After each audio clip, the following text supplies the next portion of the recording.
أعوذ بالله من الشيطان الرجيم بسم الله الرحمن الرحيم وقال ربكم ادعوني أستجب لكم إن الذين يستكبرون عن عبادتي سيدخلون جهنم داخرين صدر محترم اور دینی بھائیوں، زندگی میں بہت سارے ایسے مواقع آتے ہیں کہ جب بڑے سے بڑے انسان کے دل میں یہ جذبہ پیدا ہوتا ہے کہ وہ اپنے رب کے سامنے ہاتھ پھیلائے، اس کے سامنے گڑ گرائے اور اس کے دربار میں اپنی درخواست پیش کرے۔ اسی جذبے کا نام دعا ہے اور حقیقت میں ہر انسان اس کا محتاج ہے۔ قرآن مجید کی سورہ فاتر میں اللہ تعالیٰ نے فرمایا یا ایھا الناس انتم الفقراء الی اللہ واللہ هو الغنی الحمید۔ اے لوگوں، تم سب کے سب اللہ کے محتاج ہو اور اکیلی اللہ کی ذات ایسی ہے جو سراسر بے نیاز اور قابل تعریف ہے۔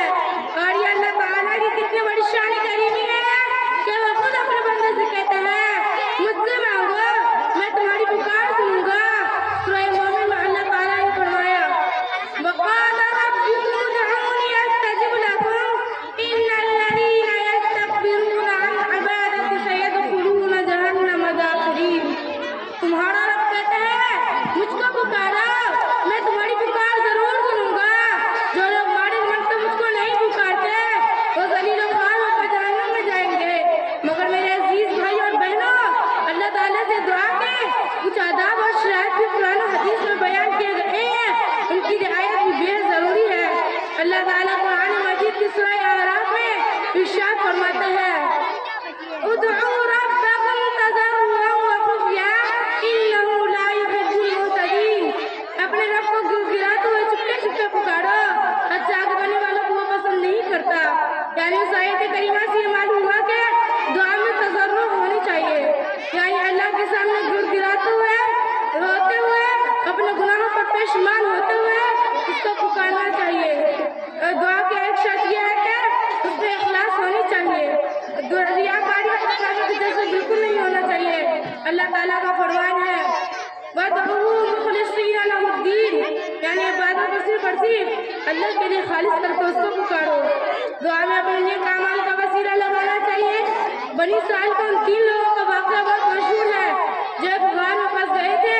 جب انہوں نے اپنے نیک عمل کا حوالہ دے کر اللہ تعالیٰ سے دعا کی تو اللہ تعالیٰ ان کو ان مصیبت سے نجات دی۔ اسی طرح دعا میں اللہ تعالیٰ کے اسماء الحسنی کا بھی وسیلہ لگانا چاہیے۔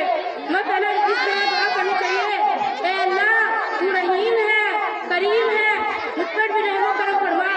اللہ تعالیٰ فرماتا ہے وَلِلَّهِ الْأَسْمَاءُ الْحُسْنَىٰ، اللہ تعالیٰ کے بہترین نام ہے تو ان کے وسیلے سے ان سے دعا کیا کرو۔ اور دعا کی ایک شرط یہ ہے کہ دعا ہاتھ اٹھا کر مانگنی چاہیے۔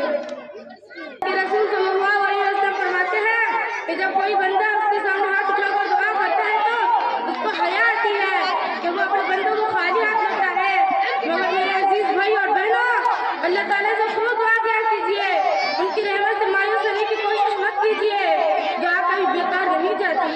ترمذی شریف کی ایک حدیث میں اللہ کے رسول صلی اللہ علیہ وسلم فرماتے ہیں کہ جب کوئی مسلمان بندہ اس کے سامنے دعا کرتا ہے تو اللہ تعالیٰ اس کی مانگی ہوئی چیز اس کو دے دیتا ہے، یا تو وہ دعا کے بدلے میں اس پر کوئی آنے والی مصیبت پھیر دیتا ہے، یا تو وہ دعا کے لیے توشہ آخرت بن جاتی ہے۔